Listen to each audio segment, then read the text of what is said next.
How do you go from beginner's core strength to advanced core strength? What we're going to do in this tutorial is look at the 5 components that you need to go from beginner to advanced and give you the ultimate core strength, stability, and everything else that you may need. If you want to build your ultimate core strength, please click the link below, go through to my How to Build Core Strength and Stability online program. And what it does, it takes you through these 5 components, but in workout form over a period of time, so you can go from beginner to advanced. Component number 1, and the most basic one, is endurance, which is basically the ability of your core to be able to do what it needs to do over a period of time without fatigue. So it's just a case of coming down into exercises like planks. So these are very simple, like planks, and just holding for as long as you can.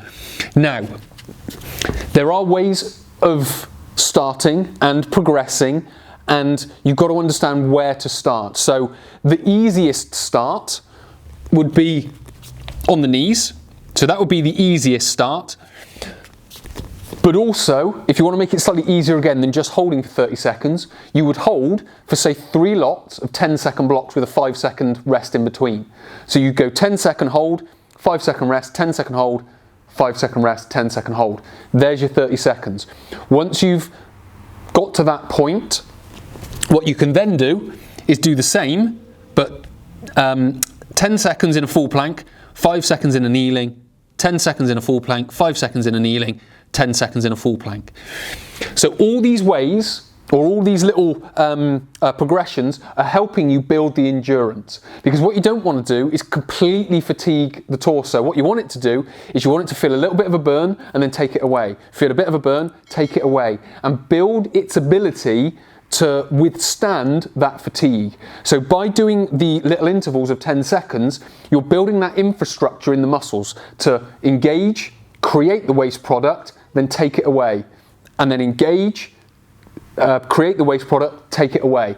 Building that infrastructure. What that then does, that allows you then to go up to the, let's just say, full 20 seconds, 30 seconds, 40 seconds, 50 seconds with that infrastructure in place. And then what can start to happen is you can do it at much longer periods. So 30 seconds on, 20 seconds off, 30 seconds on. So endurance is a very simple way of building the initial parts of the core you need. But all these endurance parts are going to help you in later stages, if you will. So when we start talking about in part 4 and 5, all of what you've done here is going to be assisting what you're going to be doing later on. The second beginner component is stability. Now, stability is getting the muscles to time at the right time, or getting them to turn on, at the right time. So we want them to engage, so they are supporting the spine, supporting the hips, supporting the torso as a whole. So very simple ways of doing that is coming down onto one knee, or understanding that is coming down onto one knee and coming into this position. You can see I've got my foot and they're sort of wide, so I've got a good base of support. Now if I'm wobbly here, then there's an instability, so I need to smooth this out. As this becomes smoother, I bring this foot across, and then again, if I'm a bit wobbly here, I need to smooth that out and gain that balance. So this is going to be my hip stabilizers and my spine stabilizers. Once I get solid in this position, I come right across. Now I'm on a tightrope. Right now you can see I'm actually starting to wobble. So you can start to see my body's now having to work to maintain.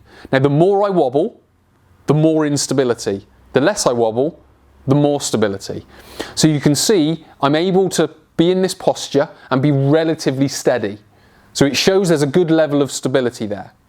So what I would do at this point is I would introduce a weight.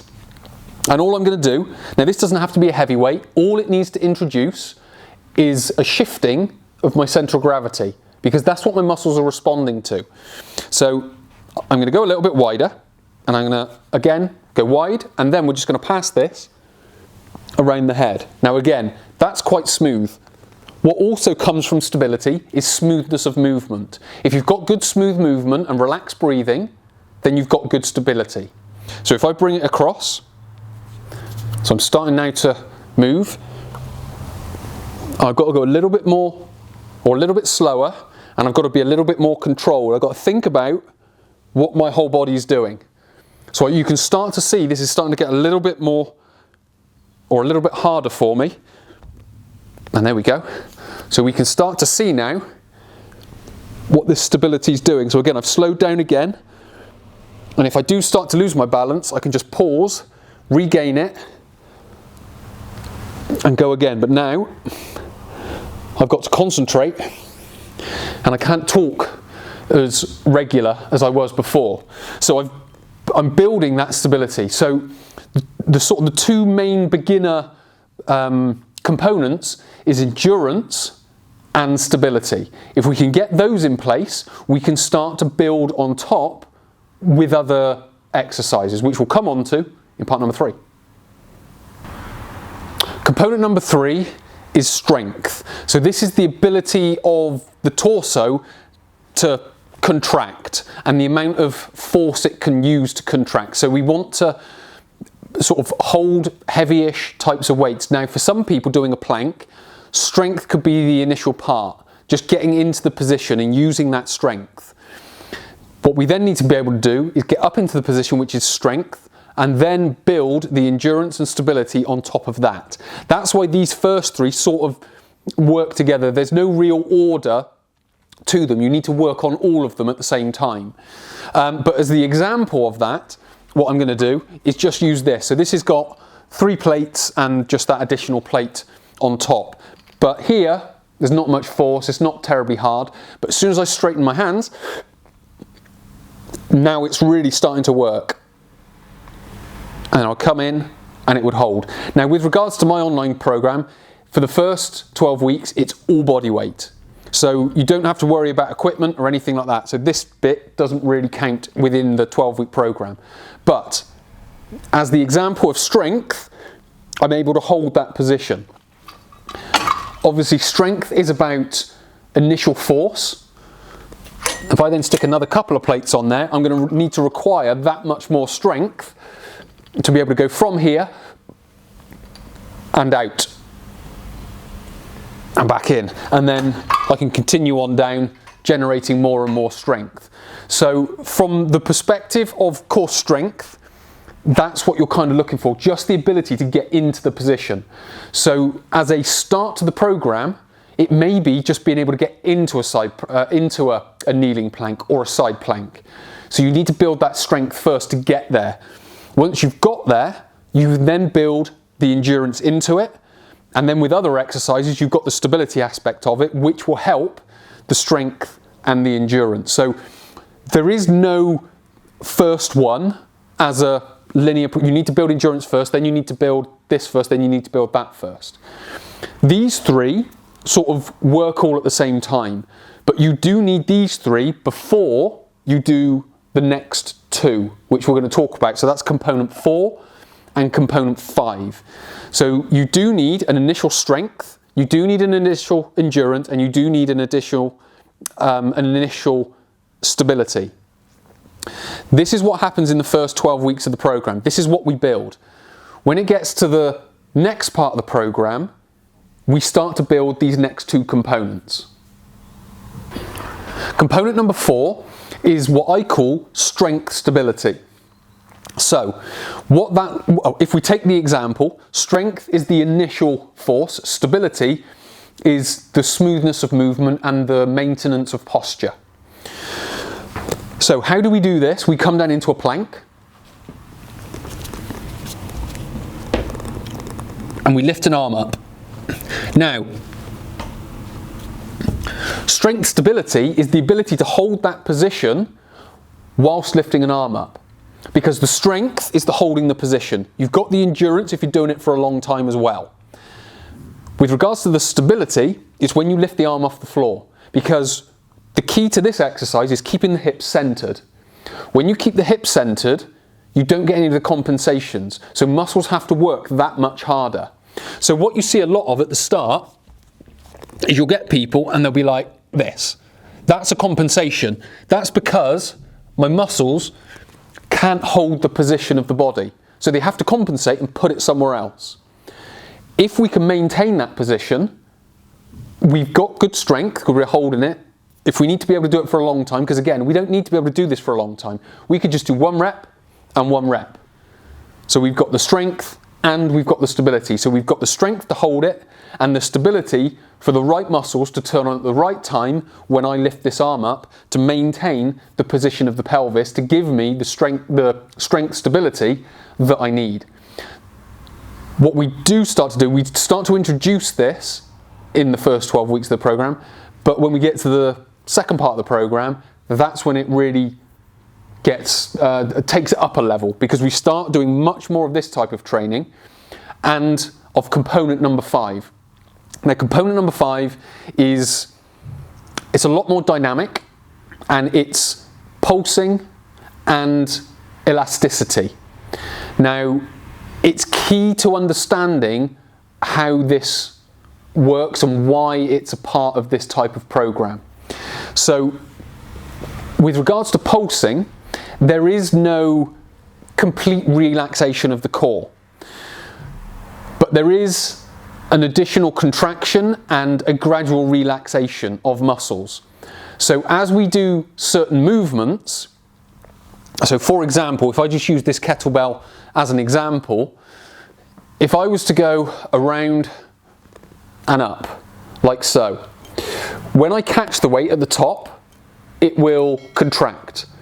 As I let the weight go down, it will relax. I'll catch it at the bottom and bring it round. As I catch it at the bottom and bring it round, there'll be a bit more of a contraction, but over here. I'll bring it round, change hands, the tension will follow it round, and then I'll flick with the hips, which is another contraction, relax as it goes through the air, and then another little contraction as I get to the top. Now, these are very subtle, but they do need to be tuned.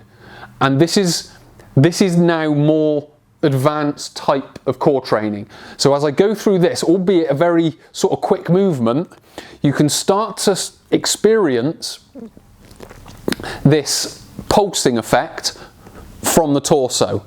Yes, arms are working, yes, hips can be working as well, but with regards to building that elasticity, this now starts to move into the dynamic nature of the core and how we move efficiently, how we move powerfully, how we go about moving through sports, but also how we can go moving throughout the day, because it's very efficient, it's very, or it puts minimal load on joints and it puts more load on tendons, muscles and fascia.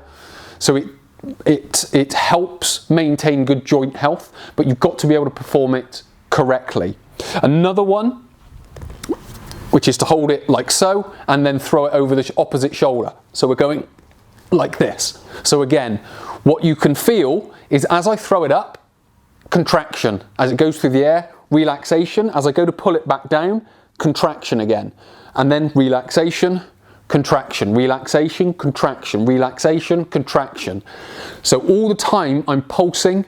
I'm using the elastic nature of the torso because it is mostly fascia. So the elastic nature is when it comes up, I open out, and then I spring it back. So like an elastic band, open it out, let it spring back, open it out, let it spring back, open it out, let it spring back. These are slightly more advanced types of core training. This is what's later on in the program. There is equipment involved in that because it's kind of essential to be able to do that. But it's basically moving light weights fast. So that's the kind of thing that we want to introduce into our core training to go from beginner to advanced. So to quickly summarise what we talked about, the 5 components of core training, starting with the beginner components, which is endurance, stability and strength.